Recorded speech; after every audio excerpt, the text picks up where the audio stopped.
So on this edition of Film Fan, we're going to get into my top 5 science fiction films of all time. Now, there's probably a billion lists out there that list their top, 25, top 50, top 100 sci-fi films of all time. I'm going to get into my top 5.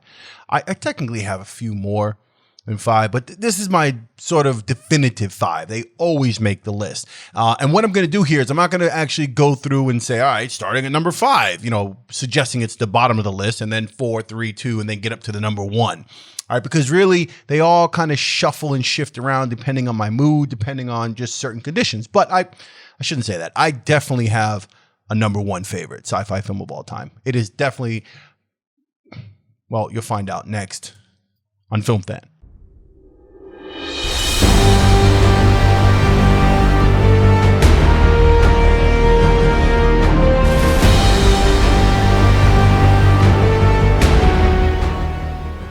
Hey, welcome to Film Fan, my channel where I discuss film and all things film related and my passion for such things. If that is also your thing and you're new to the channel, go ahead and hit the subscribe button there below, as well as the notification bell so you know when I put up new content and you don't miss it. All right, so my top 5 science fiction movies of all time. All right, as I said in the intro, I'm not going to do this where I start with number 5 and my lowest, and then the next one, and then the top 3. It really doesn't work that way. I mean, I do have a technical favorite number 1, but we're gonna just go through it. I just understand that these movies could be interchangeable for me as long as they're in that top 5, right? And then after that, I'm going to wind up doing what I consider honorable mentions that didn't quite make it to the top 5, but they are films that I consider favorites as well in the genre.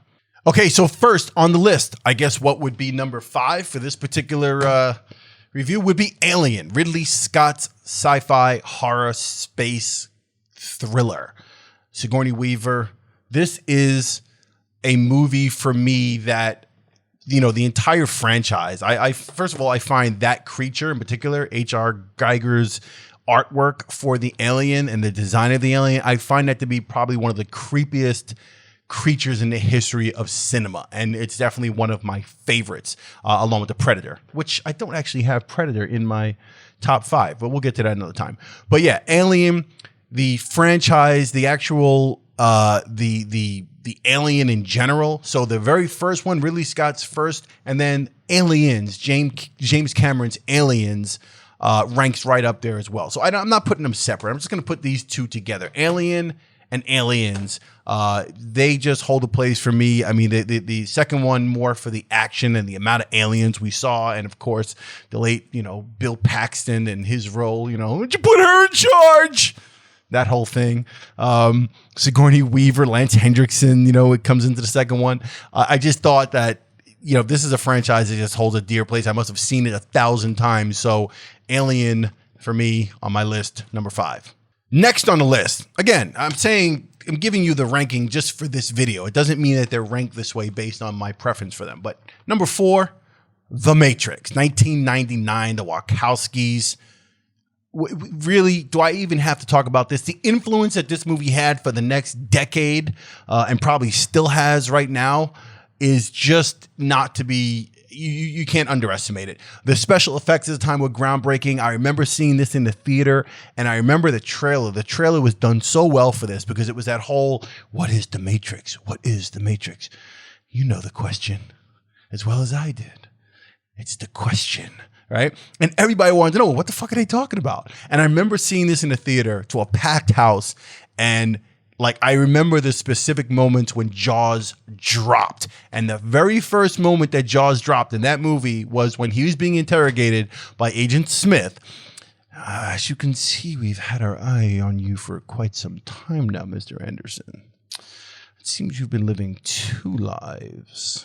One life, you're Thomas A. Anderson. All right, I'm not gonna do the whole thing. I could, but I'm not gonna do the whole thing. But yeah, when they take his mouth away and it just melts up like that, and that whole mouth scene, I will never forget what it felt like being in the theater for that. And everybody was just like a collective, holy shit.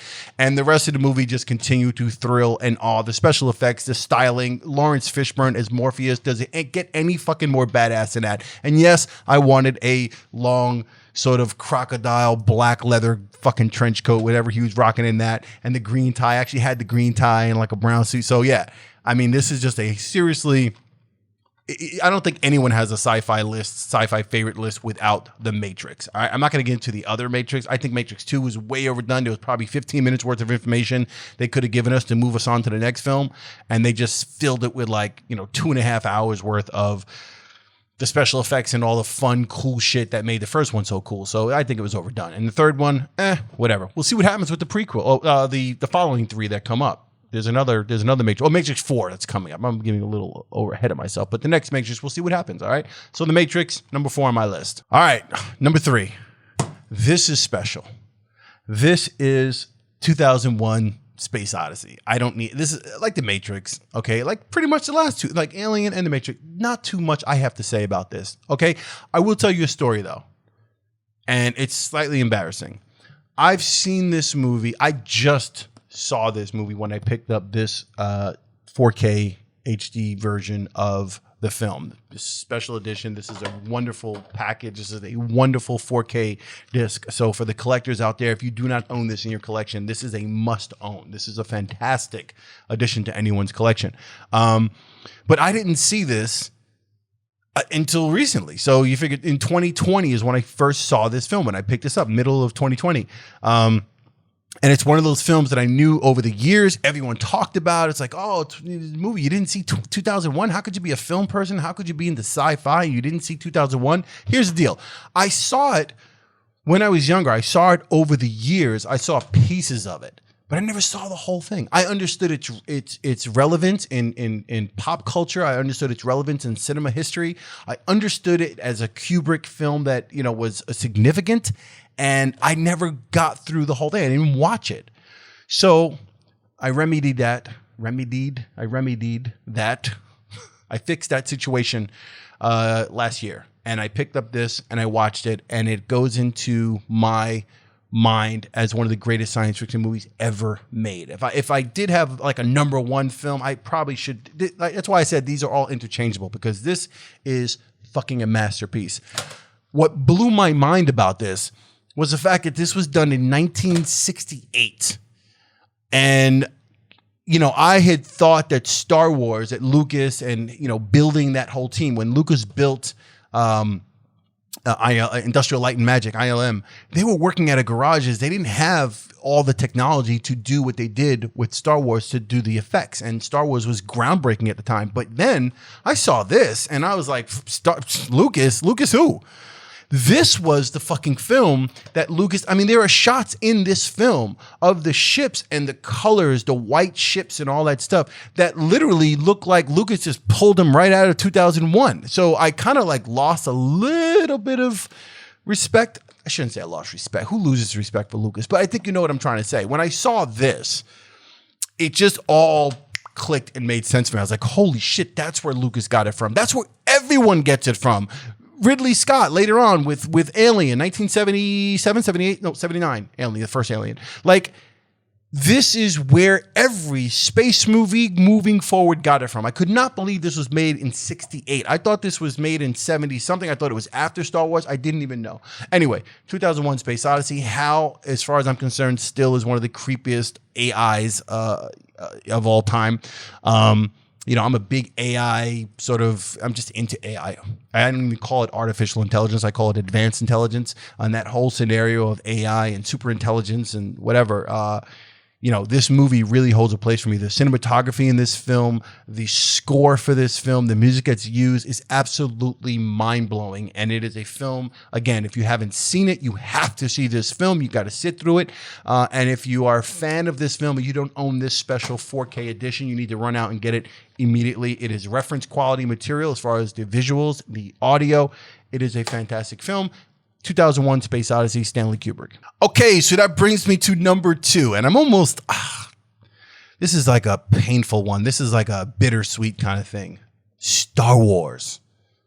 Now, I say that for a reason. I say it's bittersweet because this, for me, was my favorite film of all time. Forget sci-fi. It was literally my favorite movie of all time. There was no question. It was never even a scratching my head and wondering. I didn't have to contemplate it. This was my movie.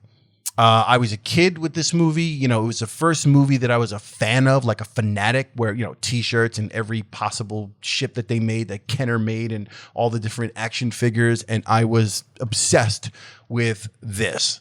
And this movie, the John Williams, the score, I believe that is the first film score that I ever took to, and I owned it. I still own, you know, obviously I have it on like Tidal now, you have it, but I probably still have the vinyl laying around somewhere. I have the cassette lying around, and I have the CD lying around, because this has been with me since childhood. So Star Wars is a really big deal to me. All right. So Episode 4, A New Hope, Empire Strikes Back probably being my favorite of the three. And I'm talking the original trilogy. I'm not even talking about all the other Star Wars. So they all hold a place because they're part of that world. They're part of that galaxy. So I've been terribly disappointed in the last few years. I was disappointed back when Episode 1, 2, and 3 came out. And these last episodes, 7, 8, and 9, have just totally ruined it for me. So it's kind of like this weird thing where, am I embarrassed to be a Star Wars fan nowadays? Not so much. I hold on to the memories of what this was. And The Mandalorian, Jon Favreau and crew have brought back that feeling a little bit. They've restored balance to the Force. So it is what it is. But Star Wars, right up there. This was my movie for a very long time, and it is very near and dear to me.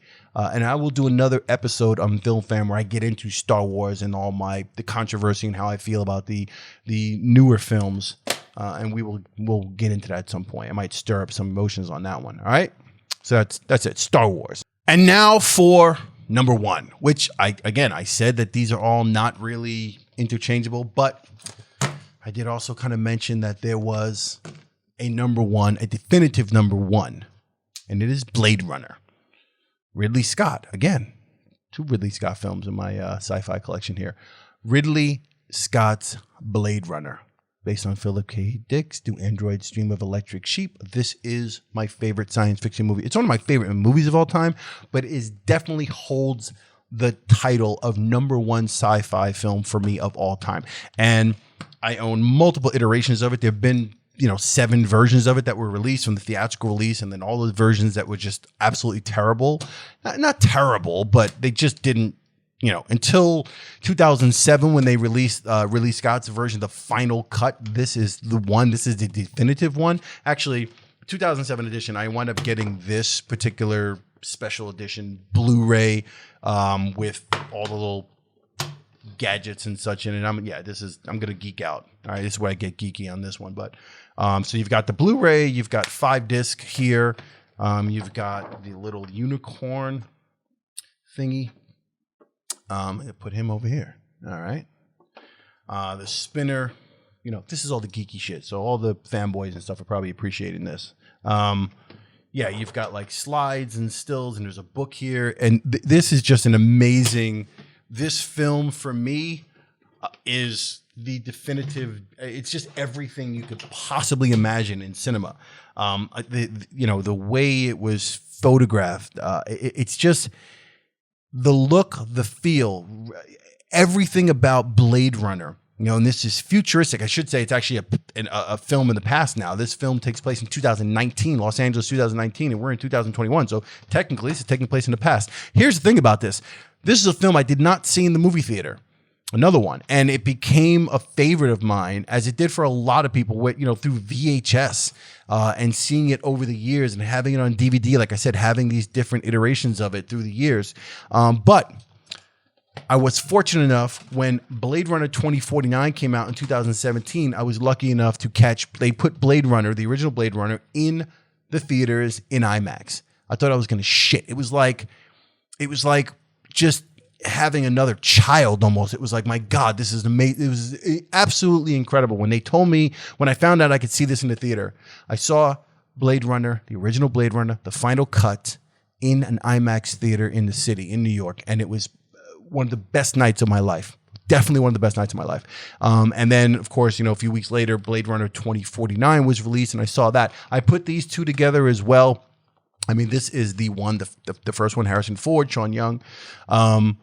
But Blade Runner 2049, I was super impressed with, and I hold it very high regard as well. One of my favorite sci-fi films of all time. I was impressed. I was nervous and very, very, very full of anxiety when I went to see it because I thought, what are they going to do? They're going to fuck up. It's very difficult to follow up Blade Runner, right, with a sequel all these years later. It's just hard to do.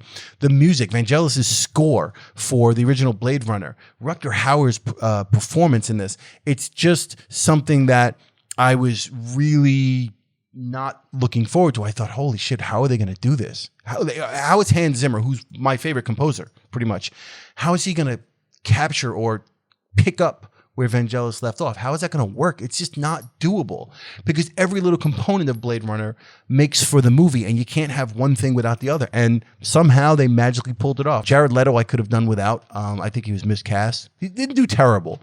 And Harrison Ford was great as always, and it looked great. Roger Deakins' work on that almost up there with Jordan Cronenwelf's. So in the original, so yeah, Blade Runner, the entire thing, both of them. But the first one, that is my definitive number one. Now, honorable mentions. I will say this. I'm going to wrap this up. Honorable mentions: Inception, which for some reason I don't even view it as a sci-fi film, even though it deals with dreams and entering people's dreams. It's a sci-fi film technically, but Inception should be up there for me. Another one, Alex Proyas did a film called Dark City, which I feel like I'm always like the strange. I had like one other friend who thought that was a good film. But I love Dark City, Rufus Sewell, and it was just an interesting film. Jennifer Connelly's in that film. Kiefer Sutherland is in that film. Great role for him. I love Dark City. I might have talked about that independently on this channel at some point. What else do I have? Terminator, the Terminator film, 1984, I believe, the original Terminator. Arnold Schwarzenegger. There's something about that film, again, kind of in that vein of the horror, thriller, action thing. It's obviously sci-fi, but Terminator 2 would be sci-fi more to me. What else is on my list? The Fifth Element, obviously. Ex Machina of recent films, I'd say Ex Machina, Arrival. The last few years, yeah, Ex Machina, Arrival stand out for me the most. The Fifth Element, did I mention The Fifth Element? What else stands out for me? There's a couple of other films that. Here's a crazy thing, and I'm going to wrap this up, I promise you. Back to the Future is one of my favorite movies of all time. I keep meaning to do that review. I'm going to get to that eventually on this channel, but Back to the Future is one of my favorite scripts. It's one of my favorite movies of all time. Yet, for some strange reason, I don't rank it in my sci-fi list, even though it's a sci-fi movie that deals with time travel, so it's technically sci-fi.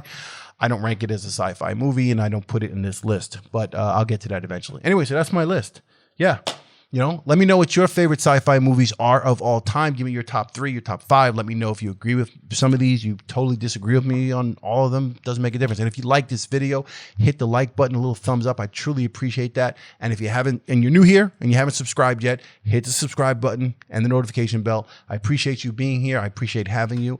And that's it for me on Film Fan. I will see you on the next one.